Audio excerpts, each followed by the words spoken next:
A young virgin gave her body for the first time and was left behind. The millionaire who got her pregnant never appeared again, and she went looking for answers. If this story interested you, don't forget to subscribe to our channel and tell us which city you're watching from. The smell of salt water always brought back memories that Elaine preferred to forget. At 24, she knew every stone on the beach of Monterey, every wrinkle on her grandmother Martha's face, every prayer whispered before the faded crucifix in the living room. The wooden house creaked every night, as if it held secrets too old to be revealed. And perhaps it did. Martha had raised her granddaughter with a firm hand and a guarded heart. She never spoke about the daughter who had disappeared 25 years ago, leaving only a newborn child and a trail of unanswered questions. For the old woman, some wounds were too sacred to be touched. For Elaine, her mother's absence was a hole in her chest that she tried to fill with work, prayers, and a timid hope that one day everything would make sense. The sewing barely paid the bills. Tourists arrived in summer, bought some hand-embroidered pieces and left, taking with them the only source of income that sustained the house. In winter, there was only silence and the constant worry about debts that accumulated like storm clouds on the horizon. When Martha died at the end of a suffocating march, Elaine discovered that her inheritance consisted more of debts than blessings.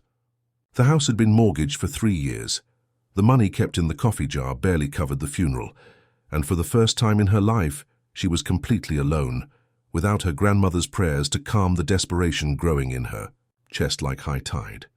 It was Carla who called 2 weeks after the burial, a friend from school days who had left for San Francisco in search of a better life and now worked in a luxury club in North Beach.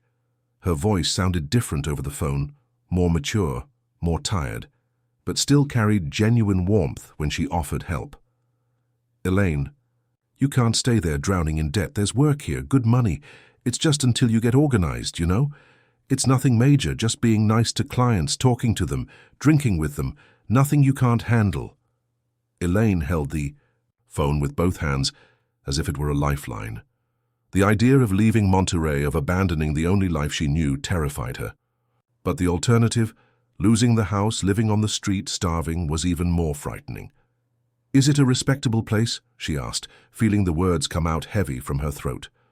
"Yes, it is. The men who go there are different. No businessmen, lawyers, people with money and education. It's not like those dives here on the coast." 3 days later, Elaine was on a bus bound for San Francisco, carrying only a suitcase of simple clothes and the yellowed portrait of the mother she never knew. The city swallowed her like a hungry monster. The lights, the noise, the crowd. Everything was too big, too fast, too intense for someone who had grown up lulled by the sound of ocean waves. The club was in an elegant building with a discreet facade and a doorman in a suit. Inside it was a world of mirrors, red lights, and low music that seemed to hypnotize the men who circulated with whiskey glasses in hand. Elaine quickly learned the unwritten rules. Always smile, listen without judging, make each client feel special, unique, desired. The first weeks were a silent torture. She would return to the small apartment she shared with Carla and cry in the shower, feeling the weight of male gazes stuck to her skin like dirt that wouldn't come off with soap. But the money was real, generous, and for the first time in her life, she could think of a future that wasn't just about survival. It was on a rainy Thursday in June that he appeared. David Montgomery arrived at the club as if entering conquered territory, with the upright posture of someone who never needed to ask permission for anything. Tall, elegant, with dark hair combed with gel and a suit that cost more than Elaine's annual salary. His dark eyes swept the environment with the coldness of a predator analyzing available prey. Elaine felt her stomach contract when he chose her, not with words, but with a subtle gesture of his hand, an almost imperceptible nod that made the house manager approach and whisper instructions in her ear. She knew what that meant. She knew the night wouldn't end there, between glasses and empty conversations. "What's your name?" he asked when she sat next to him on the reserved sofa. "Elaine." Her voice came out lower than she intended. "Elaine." He repeated the name as if testing the taste. "Name of a saint. Were your parents religious?" "My grandmother was." "David." nodded but showed no real interest in the answer. For him, she was just another one of the girls who worked there, just another easy conquest in a life full of them. He didn't notice the tremor in her hands when she served the drink, nor did he notice how she avoided his gaze whenever he got too close. The hotel was even more luxurious than the club. Italian marble on the floor, crystal, chandeliers hanging from the ceiling like tears frozen in time. Elaine followed David through the silent corridors, her cheap shoes making a muffled sound on the thick carpet. Each step took her further from the woman she was an hour before, closer to a version of herself she didn't recognize. The presidential suite occupied the entire top floor. The huge windows revealed San Francisco stretching to the horizon, a constellation of lights blinking like giant fireflies. David served French champagne in crystal glasses, his movements precise and calculated, like those of a man accustomed to controlling every detail of his life. "You're different from the others," he said, watching her as she stood near the window, hugging her own body, as if trying to protect herself from the cold she felt inside. "More pure." The word fell in the air like a bitter irony. Elaine almost laughed, but the sound died in her throat. Pure.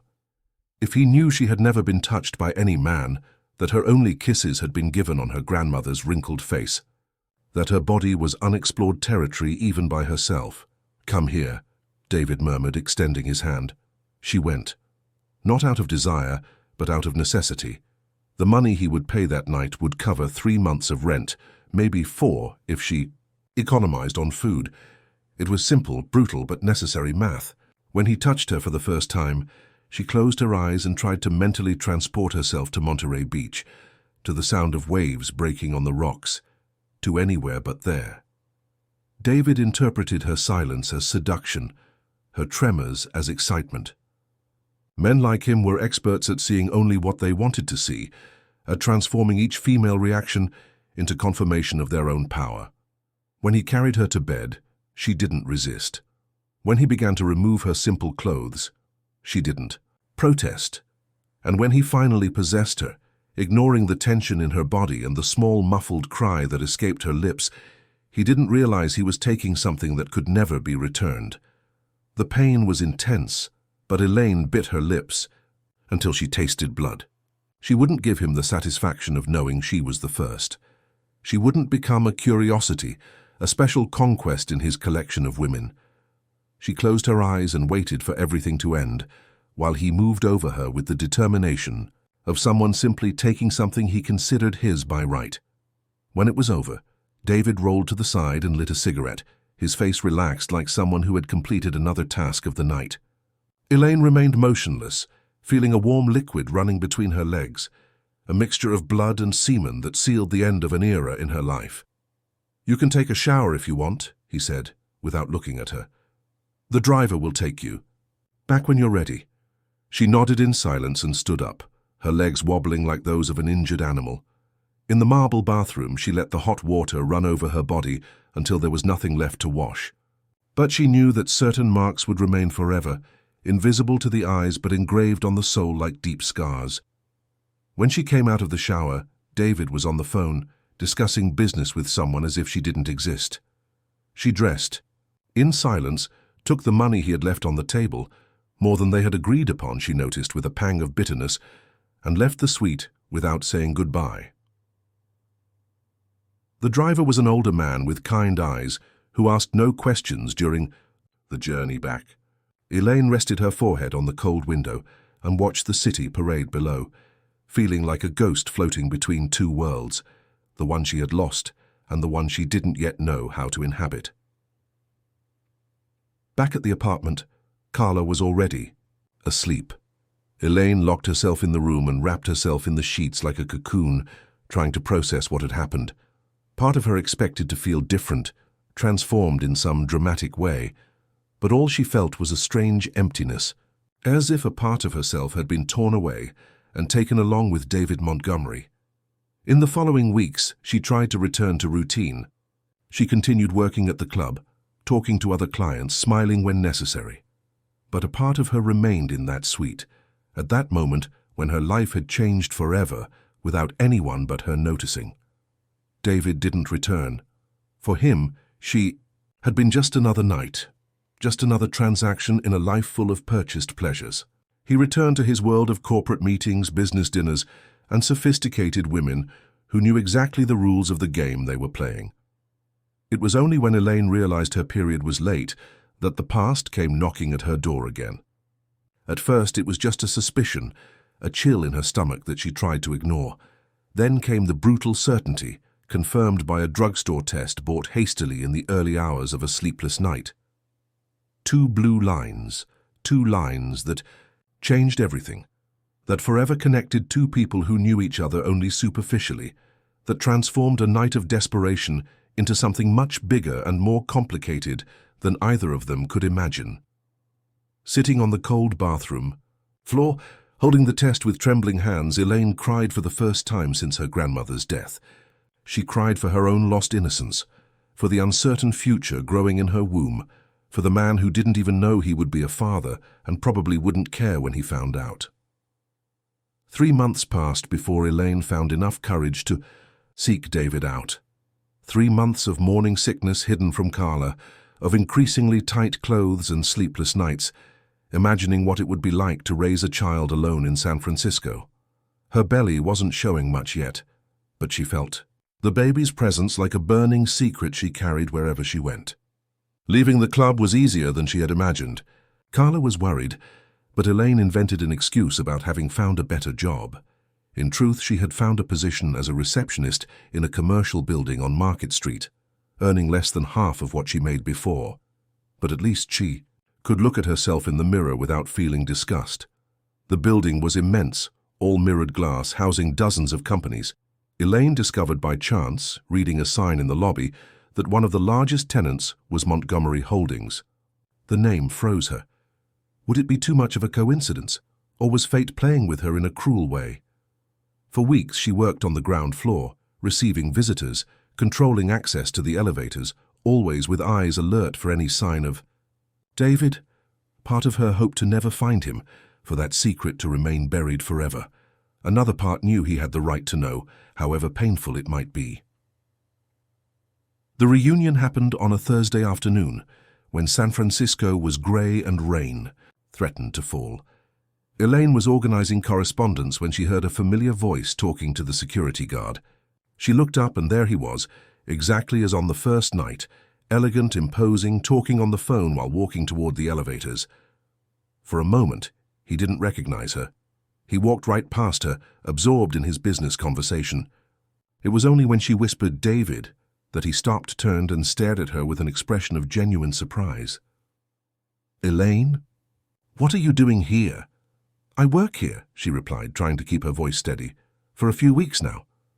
He studied her with his eyes, noticing the subtle changes, the fuller face, the rosier skin, something different in her posture. "You left your previous job?" "Yes." She took a deep breath, gathering courage. "I need to talk to you. It's important." David looked around, noticing the other employees who were discreetly observing the conversation.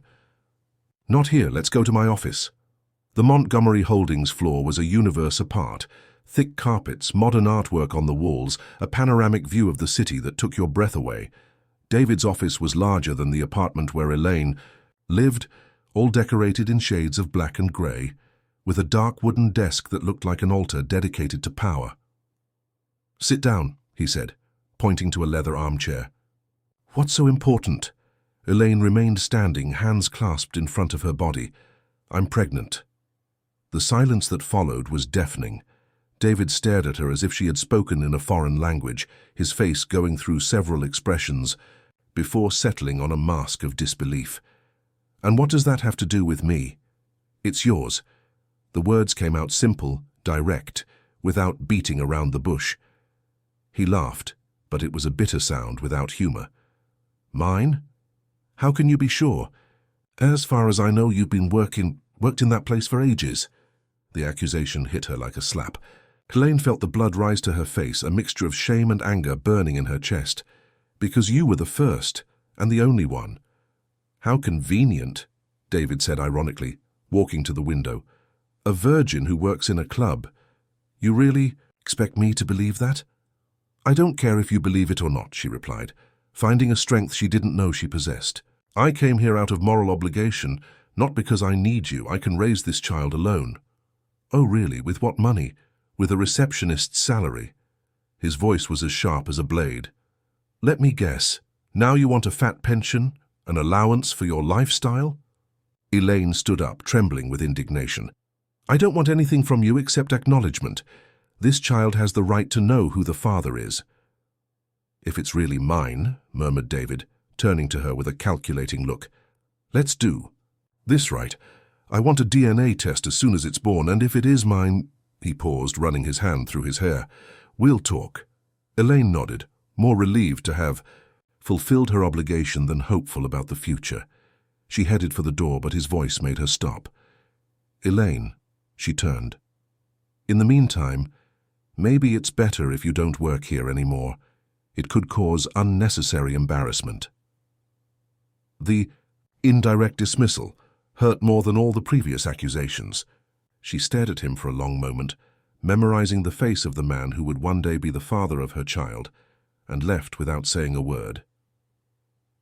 The following week, she received a call from a lawyer for the Montgomery family. Polite but firm, he explained that Mr. David had decided to take financial responsibility for the pregnancy, regardless of the paternity test result. A generous amount would be deposited monthly into her account, enough for her to dedicate herself fully to prenatal care. The only condition was that she move to a family property in Angel Island, where she would have all the necessary comfort, and could be monitored by private doctors throughout the pregnancy.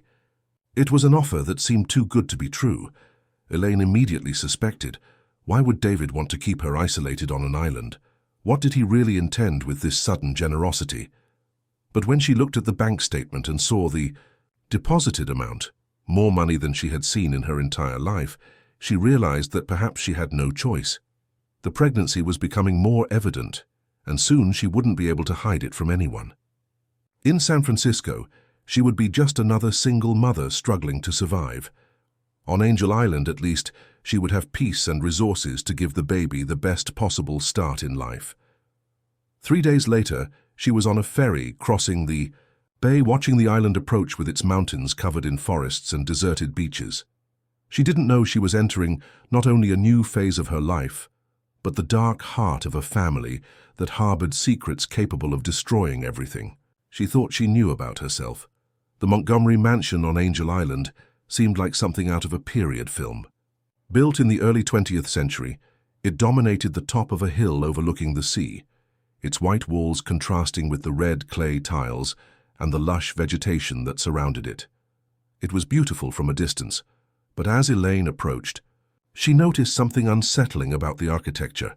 Many windows were closed from the inside, some rooms seemed sealed for decades, and there was an entire wing of the house that appeared abandoned.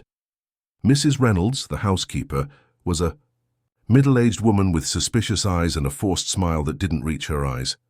She showed Elaine her room, a spacious suite on the second floor overlooking the back garden, and explained the house rules with the precision of someone who had memorized a script. Mr. David comes on weekends sometimes, said Mrs. Reynolds, arranging clean towels in the bathroom. During the week, the house is yours, but there are places better left untouched, you know. Rich families have their quirks. What places? Asked Elaine, instinctively caressing her belly that was beginning to round. The east wing, mainly. It's been closed for years. And the basement too, moisture problems, they say. Mrs. Reynolds glanced at her sideways. But you won't have reason to go there anyway. There's a garden, pool, library. Everything a young lady in your condition needs. In the first weeks, Elaine tried to adapt to her new routine. She woke to the sound of waves breaking on the rocks. Below, had breakfast on a veranda perfumed by jasmine, spent mornings reading in the library and afternoons walking in the garden. It was a life of luxury she had never imagined having, but also one of profound loneliness that sometimes suffocated her. David appeared for the first time on a Saturday, arriving by helicopter like a feudal lord visiting his domains.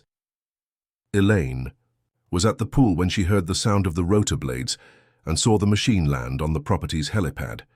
He descended with a small suitcase and walked to the house with his usual erect posture. But there was something different in his eyes when he greeted her. "How are you feeling?" he asked, observing the changes in her body. Pregnancy had made her more beautiful, with rosy skin and shinier hair. "Well, the baby is growing normally."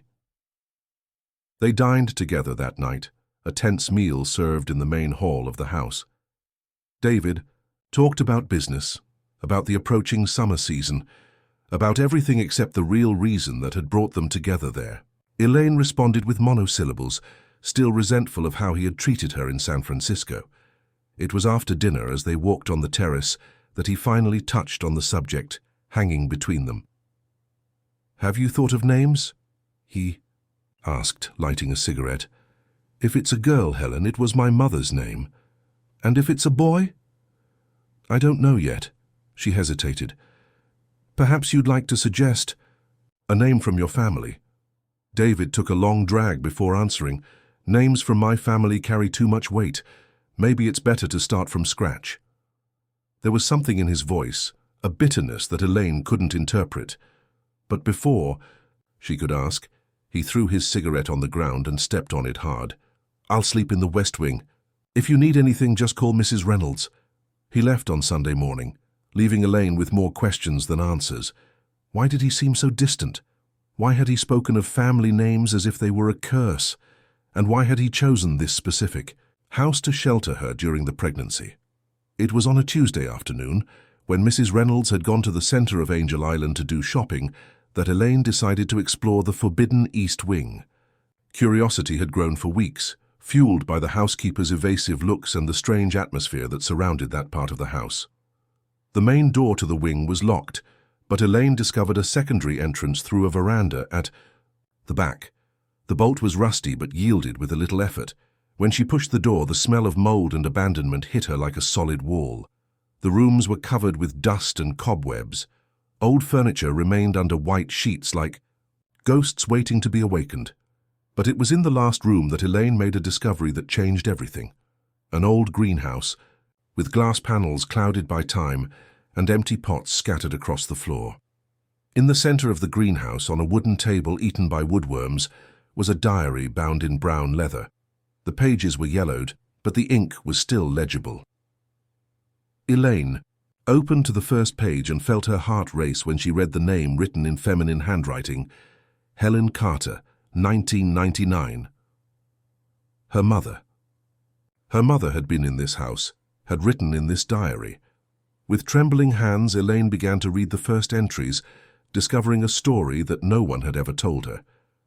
Helen had worked as a gardener at the mansion, taking special care of the greenhouse that was the passion of Edward Montgomery, the family patriarch. In the pages of the diary, she described the workdays, the exotic plants she cultivated, the wild beauty of the island. But she also spoke of something else, a secret romance that was blossoming between her and someone in the family. "He comes to see me every afternoon," wrote Helen.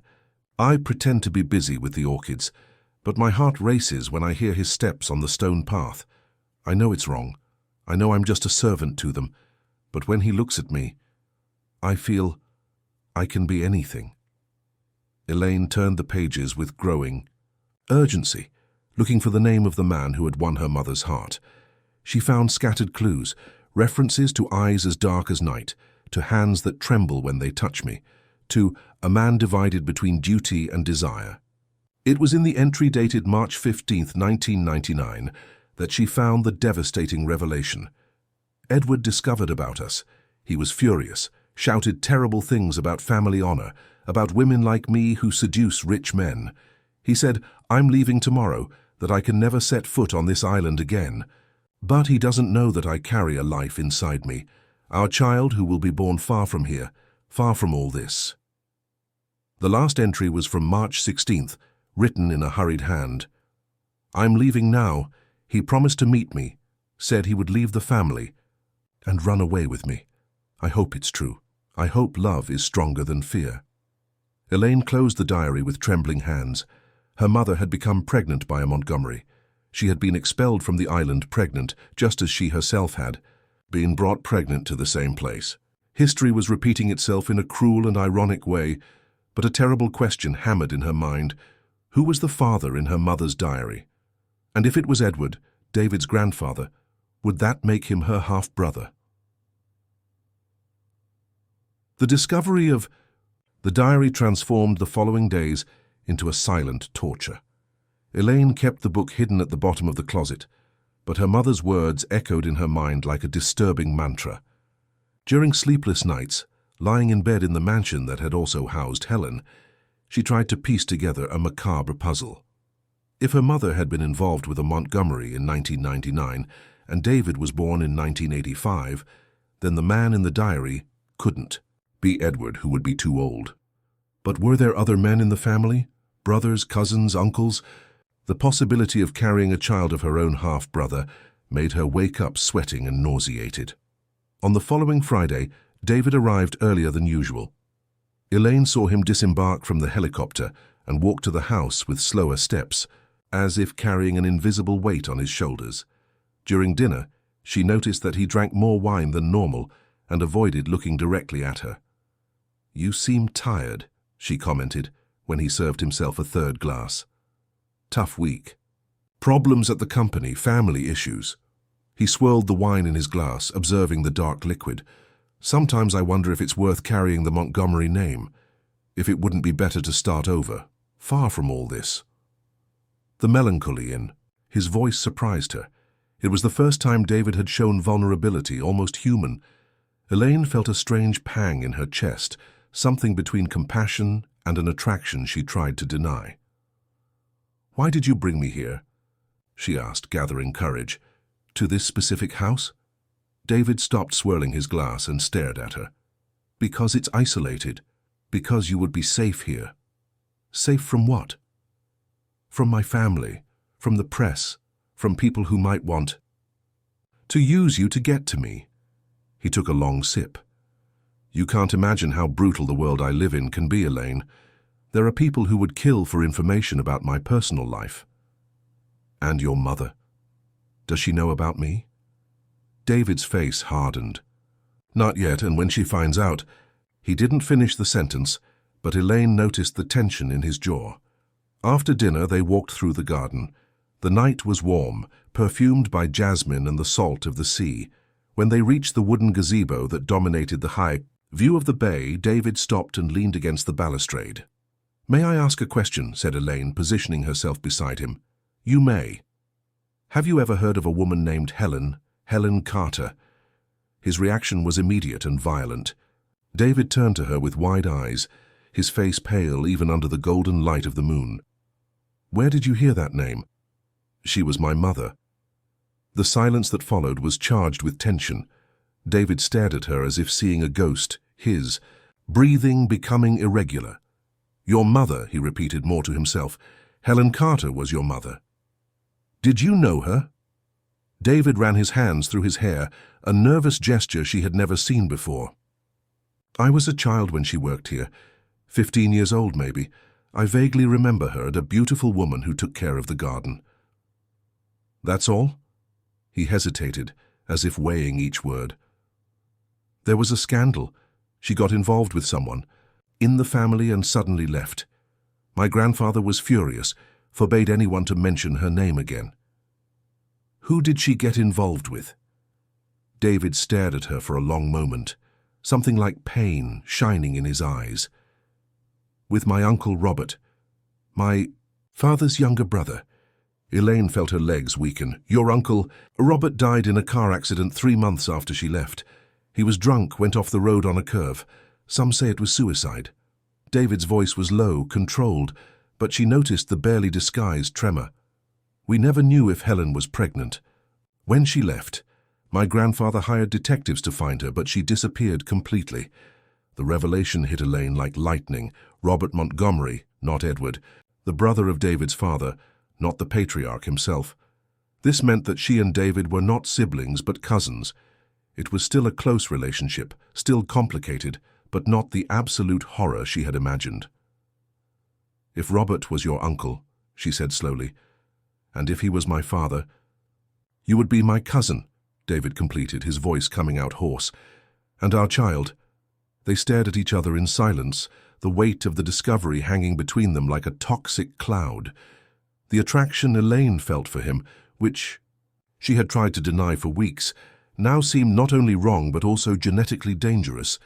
"That explains a lot," murmured David, moving away from her. "Why I felt attracted to you from the first moment. Why you seem familiar to me. You have his eyes, you know? The same green eyes as Robert." Elaine instinctively brought her hand to her face.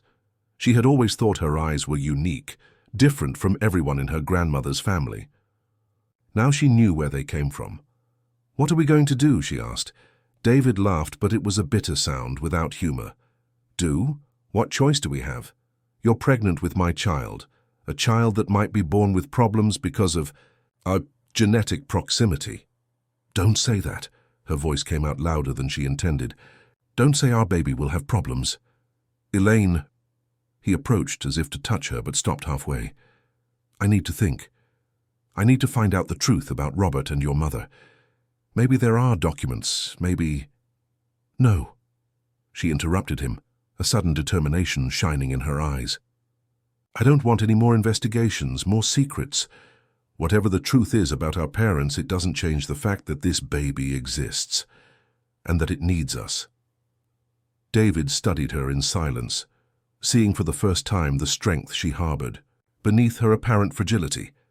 Here was a woman who had survived being orphaned, poverty, loneliness, who had faced pregnancy alone and now faced a devastating truth with courage that he himself didn't know if he possessed.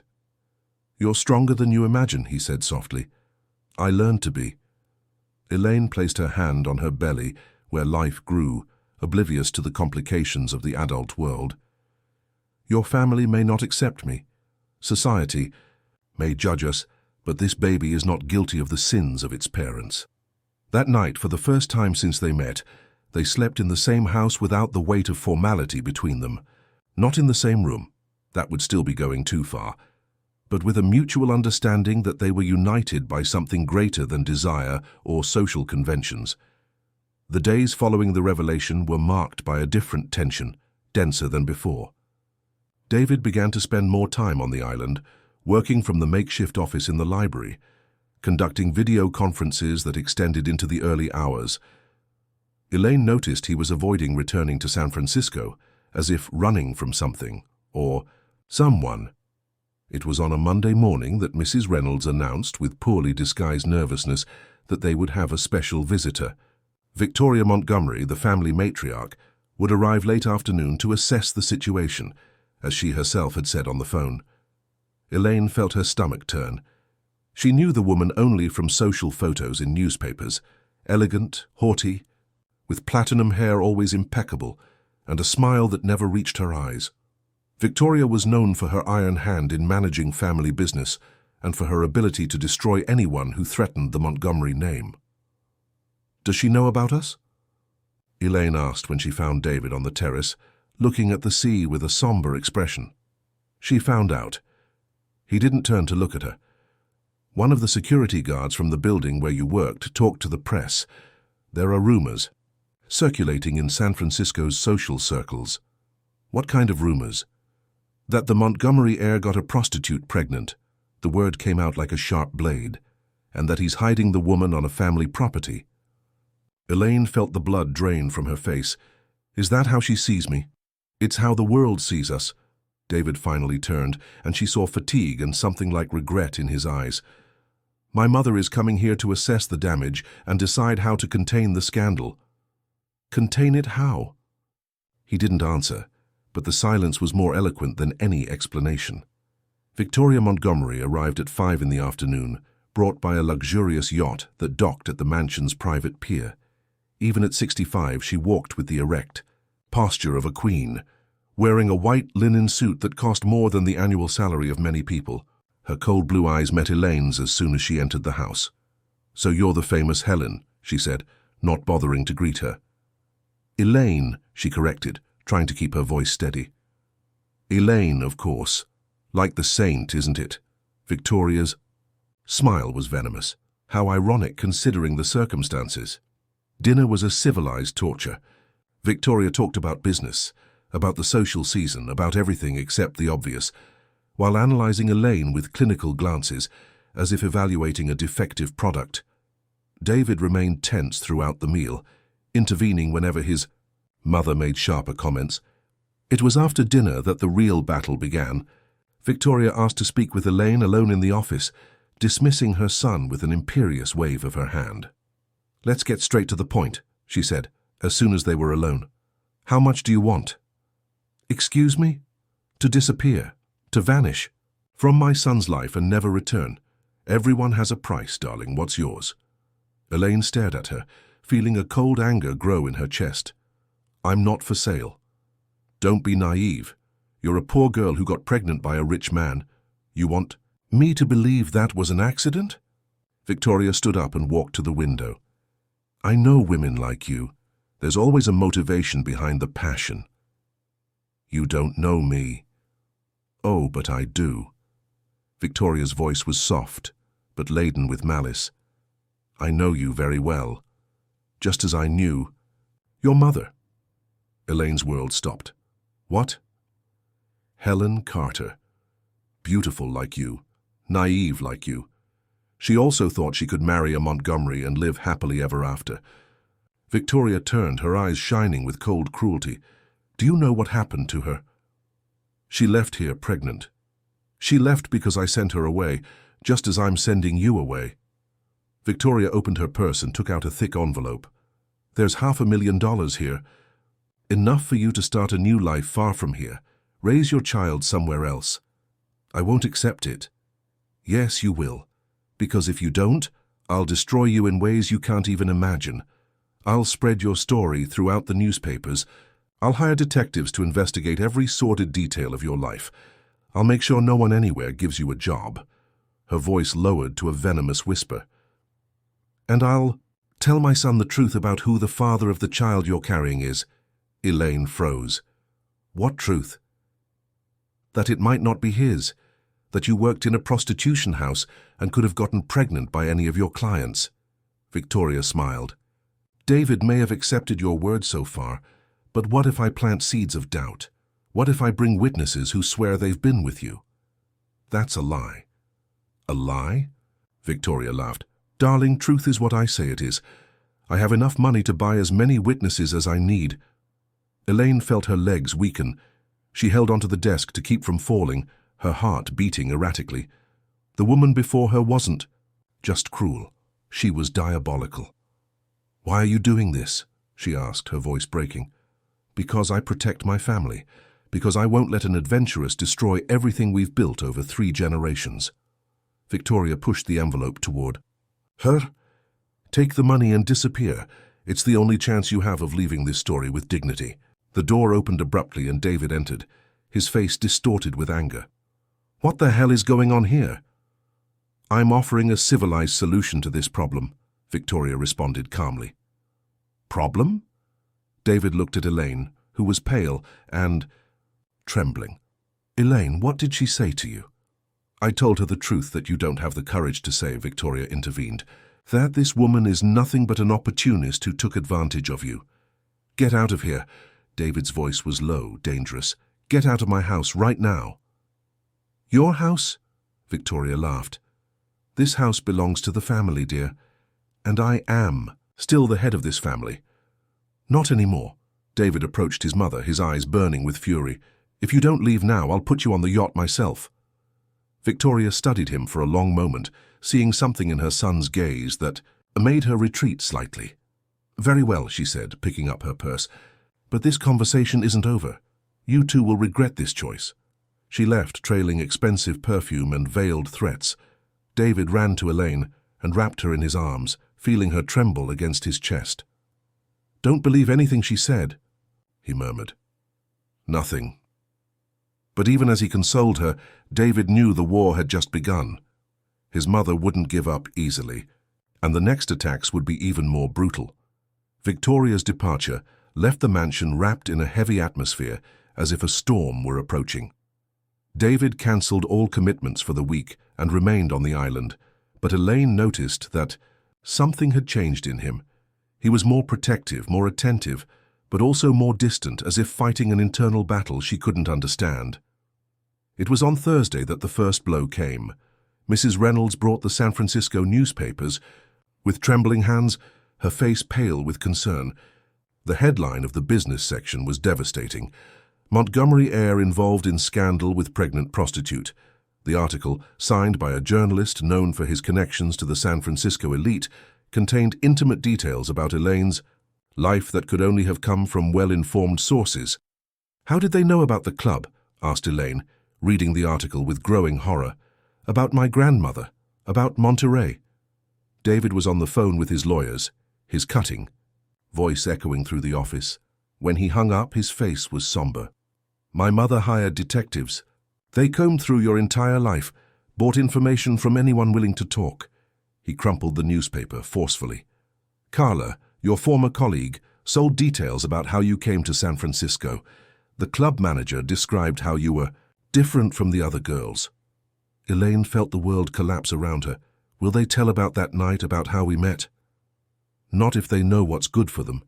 David's voice was dangerous. "My lawyers have already sent cease and desist letters. Anyone who talks about that specific night will face a lawsuit for invasion of privacy." But the damage was already done. In the next few hours, the phone didn't stop ringing. Journalists wanting interviews, curious people trying to confirm rumors, even some distant relatives of Elaine who had never shown interest in her suddenly appeared, attracted by the possibility of profit. "I need to get out of here," said Elaine that night, walking nervously around the library. "Everything is too exposed, too public. What if someone discovers my mother's diary? What if they discover we're cousins?" "We won't let that happen." David rose from the armchair where he had been reading the lawyer's reports. "I've hired extra security for the island. No one can get near you without authorization." "I'm not talking about physical security, David. I'm talking about our child." Elaine put her hands on her belly, which now clearly showed the 6-month pregnancy. "Every day that passes, more people discover details about us. What if someone thoroughly investigates my mother's story?" The question hung in the air like a threat. David knew she was right. If the press discovered the relationship between them, the scandal would become much bigger. It wouldn't be just about an inconvenient pregnancy. It would be about incest, about a family with dark secrets. It was in this moment of vulnerability that the letter arrived. Mrs. Reynolds brought it with trembling hands, as if carrying a bomb about to explode. The envelope was simple, without a return address, but the content was devastating. "I know the truth about Robert Montgomery and Helen Carter," said the typed message. "I know you are cousins. I know about the diary hidden in the greenhouse. If you want this information to remain secret, deposit $2 million in the account that will be informed soon. Otherwise, the complete story will be sent to every newspaper in the country." Elaine sat heavily in a chair, the paper trembling in her hands. "Someone saw us in the greenhouse. Someone knows about the diary." "Mrs. Reynolds?" called David, his voice cutting. The housekeeper appeared at the door, clearly nervous. "Who else has access to this house besides us?" "Just the gardeners, sir, and the cleaning staff who come once a month, but they're all trustworthy. They've worked for the family for years." "Has anyone seen Miss Elaine in the East Wing?" Mrs. Reynolds hesitated, which was answer enough. I saw her coming out of there once, but I didn't say anything, sir. I swear I didn't say anything." "Who did you tell, Mrs. Reynolds?" David's voice was dangerously low. Just my sister. She also works for a rich family, you understand. I mentioned that I found it strange the young lady was poking around where she shouldn't." Tears began to stream down the housekeeper's face. "I didn't think it would cause trouble." David ran his hands through his hair, trying to control his anger. "Who does your sister work for?" "For the Wilsons. Mrs. Christine Wilson." The name hit David like a punch. Christine Wilson was one of his mother's closest friends, known for her sharp tongue and her passion for gossip. If she knew about the diary, Victoria would know too. "Pack your things," he said to Mrs. Reynolds. "You're fired. I want you off this island in an hour." When they were alone, Elaine looked at David with desperation in her eyes. "Your mother is behind this, isn't she?" "Probably. It's her style. using third parties to keep her hands clean. David began to pace the room like a caged beast. $2 million, she knows I can pay. And will you pay? If necessary. He stopped and faced her. But this won't end here, Elaine. It will be just the beginning. First blackmail, then other pressures. She'll try to separate us any way she can. Elaine felt a sudden contraction and brought her hand to her belly, gasping in pain. David ran to her, alarmed. What is it? Is it hurting? I don't know. A strange pain. She breathed deeply, trying to calm herself. I think it's the stress. The baby is reacting to all this tension. David helped her stand and took her to the bedroom, asking her to rest. But as he watched her lying in bed, a protective hand over her belly, he made a decision that would change everything. He picked up the phone and dialed a number he hadn't used in years. When the voice on the other end answered, David took a deep breath. I need a favor. A big favor. And I need it to be discreet. It was time to fight fire with fire. If his mother wanted war, he would give her war. But this time, he would be the one dictating the rules. While David made calls in the library, Elaine remained awake in bed, feeling the baby move restlessly in her womb. She had the strange sensation that something terrible was about to happen, something that would change their lives forever. And for the first time since she had come to the island, she wanted to run away, to disappear before it was too late. But when she felt another strong kick from the baby, she placed her hand on her belly and whispered, Calm down, my love. Mommy. We'll protect you no matter what happens. Outside, the wind was changing direction, bringing the smell of the approaching storm from the sea. Tentar novamente, continue editar. The private investigator that David hired was a discreet man, specialized in delicate cases involving powerful families. In 3 days, he brought information that completely changed the game. Seated in the mansion's office with a folder full of documents, he revealed truths that had been buried for decades. Robert Montgomery didn't die in an accident, said the man, his serious eyes fixed on David. He was murdered, and the person who ordered the assassination was your own father, Edward Montgomery. Elaine, who was present at the meeting, felt her blood freeze in her veins. Murdered? Why? Robert discovered that Edward was laundering money through the family. Companies. Drug trafficking money, mainly. Robert threatened to expose everything if his father didn't stop. The investigator opened a folder and showed old photographs. There are records of a violent argument between father and son 3 days before Robert's death. Witnesses heard Edward shout that his son had chosen a whore instead of the family. Helen, murmured Elaine. Exactly. Helen Carter was being used as a spy by Robert. He placed her to work in the house so she could find evidence of his father's illegal business. The investigator showed more documents. Robert was planning to flee with her and turn everything over to the federal police, but Edward found out. David was pale, absorbing the devastating information about his family. How did you discover all this? Robert was smarter than his father imagined. Before he died, he hid evidence in various places. One was a safe deposit box in San Francisco, which was only open now because the 25-year term expired.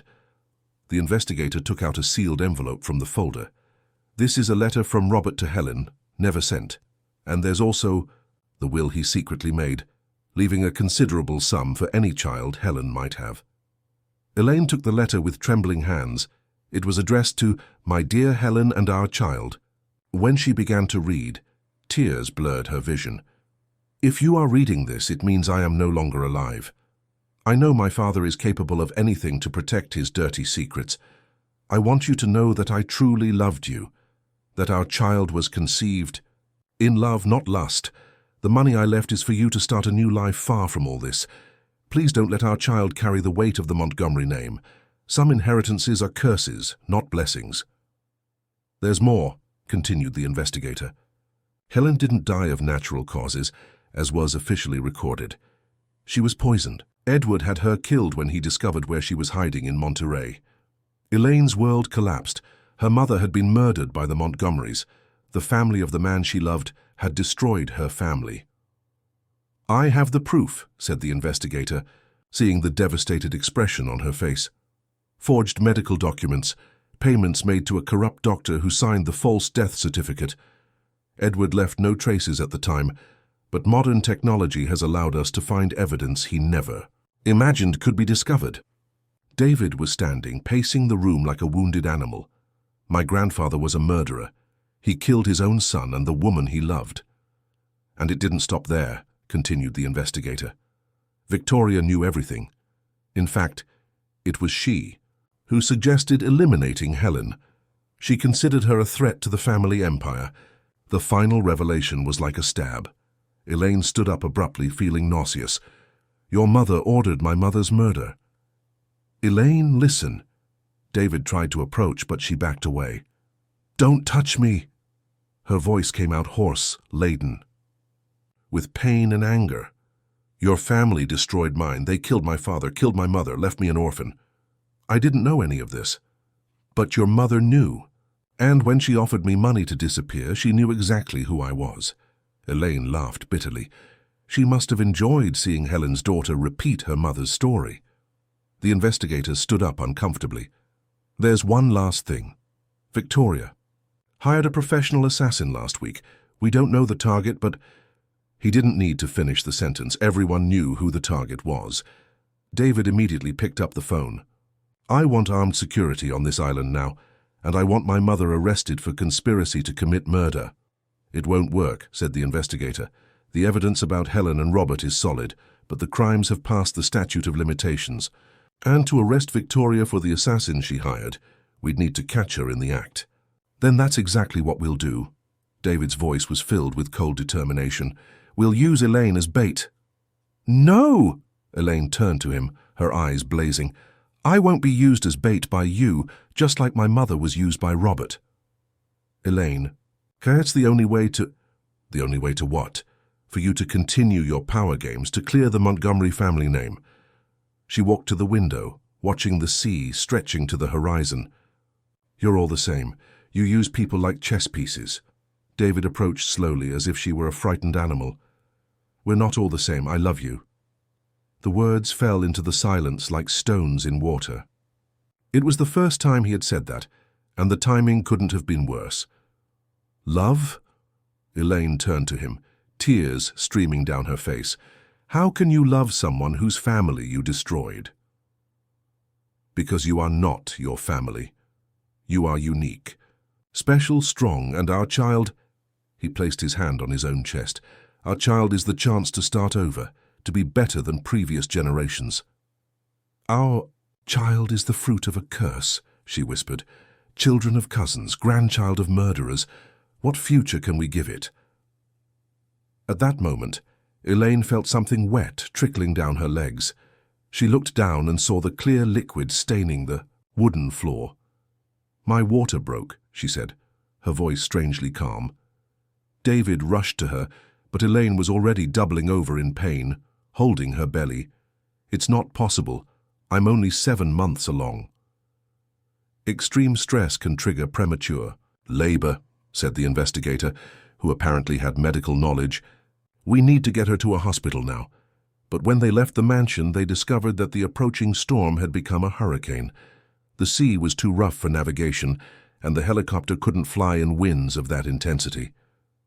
Elaine was in labor, alone on an island in the middle of a storm, surrounded by the deadly secrets of a cursed family. And somewhere on the mainland, Victoria Montgomery awaited news that her problem had been definitively resolved. The storm transformed the island into a hell of wind and rain.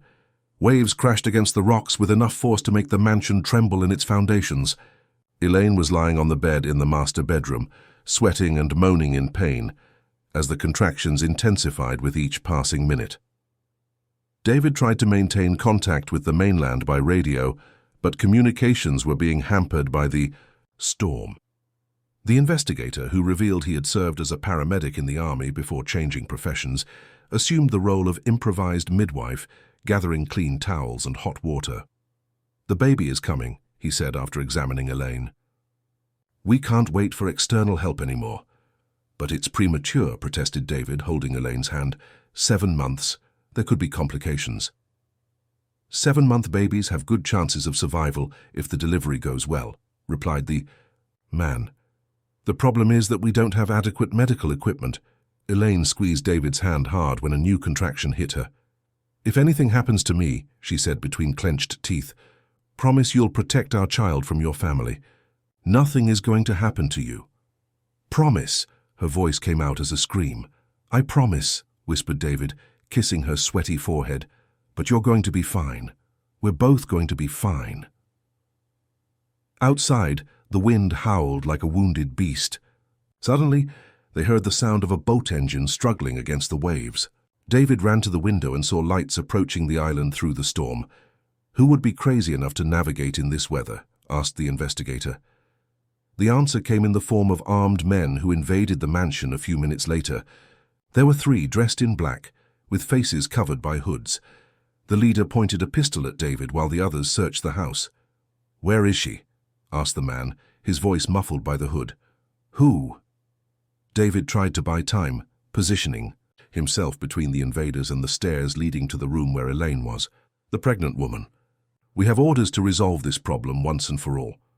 At that moment, a cry of pain from Elaine echoed from the upper floor. The men looked at each other and began to climb the stairs. David tried to stop them, but one of the invaders knocked him down with a punch to the stomach. When they reached the bedroom, they found a scene that not even in their worst nightmares had they imagined. Elaine was in active labor, the investigator trying to help her while she screamed in pain. The contrast between the life fighting to be born and the death that had come to claim it was brutal. Jesus Christ, murmured one of the men, slightly lowering his weapon. Orders are orders, said the leader, but his voice faltered. It was at this moment that Elaine had the strongest contraction yet. Her scream tore through the house's air, mixing with the sound of the storm outside. The investigator positioned himself between her and the guns. You're not going to do this, he said calmly. Not here, not now. Get out of the way, ordered the leader. No. David, who had recovered from the blow, appeared at the bedroom. Dumbledore, how much did my mother pay you? David, no, moaned Elaine between contractions. I want to know how much she paid, insisted David, taking a checkbook from his pocket.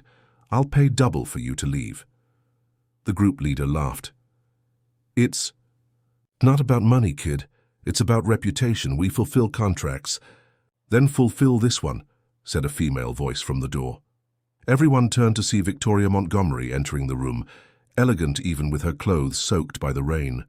Her platinum hair was stuck to her face, but her blue eyes shone with cold determination. Mother, said David, incredulous, how did you get here? Military helicopter. I have contacts you can't even imagine. She looked at Elaine, who was clearly in labor. Seems I arrived. Just in time. You hired these men to kill Elaine? I hired them to solve a problem you didn't have the courage to solve yourself. Victoria approached the bed, studying Elaine with clinical eyes. But seeing the situation, perhaps nature will solve it for us. You damned woman, growled the investigator. You killed Helen and Robert. You won't kill anyone else. Victoria looked at him with interest. Ah, you discovered about the past. What a shame. That makes things more complicated. At that moment, Elaine felt an irresistible urge. The baby is coming, she gasped. Now! The investigator positioned himself again, preparing to assist with the birth. I need everyone to leave here, now. Nobody is going anywhere, said Victoria. I want to see this child born. I want to decide personally what to do with it. You're a monster, whispered David. I'm a mother protecting her family, replied Victoria. Something you should understand better. Elaine screamed, again, and this time the investigator saw the baby's head crowning. It's being born. I need space. The storm outside seemed to have reached its peak. Lightning illuminated the room at regular intervals, creating an apocalyptic atmosphere. And it was in this scenario of natural and human violence that Elaine and David's baby decided to come into the world. With a final scream that mingled with the thunder that echoed over the island, Elaine gave birth to a boy. The investigator held the child, who cried immediately. a strong, healthy sound that filled the room. "It's a boy," he announced, cleaning the baby with a towel. "Small, but apparently healthy." David approached, tears streaming down his face. It was his son, his flesh and blood, perfect despite everything. When he held the child for the first time, he felt something transform inside him, a fierce and protective love that he had never imagined he was capable of feeling. "My grandson," murmured Victoria, also approaching. "No," said David, moving the baby away from her. "He is not your grandson.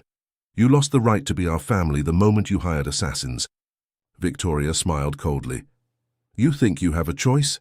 This child carries Montgomery blood. He belongs to our lineage." "This child belongs only to himself," said Elaine, who despite her exhaustion managed to sit up in bed. "And to the love that brought him into the world." It was then that the storm, as if it had fulfilled its purpose, began to diminish. The wind stopped howling, the rain reduced to a gentle drizzle, and the first ray of sunshine in hours broke through the clouds, illuminating the room where a new life had begun. The silence that followed the baby's first cry was broken only by the sound of waves now gently lapping against the shore. The storm had passed, leaving behind purified air and a golden light that streamed through the bedroom windows. But the tension among those present remained as thick as fog. Victoria observed her grandson with an expression that mixed fascination and calculation.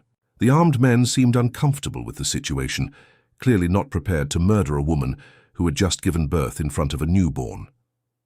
"He's handsome," Victoria finally said, extending her hands. "May I hold him?" "No," David replied firmly, protecting the child against his chest. "You will not touch him. I'm his grandmother. You're a murderer." Elaine's voice, though weak, carried a strength that surprised everyone. "And I won't let you near my son." Victoria laughed, but it was a sound without humor.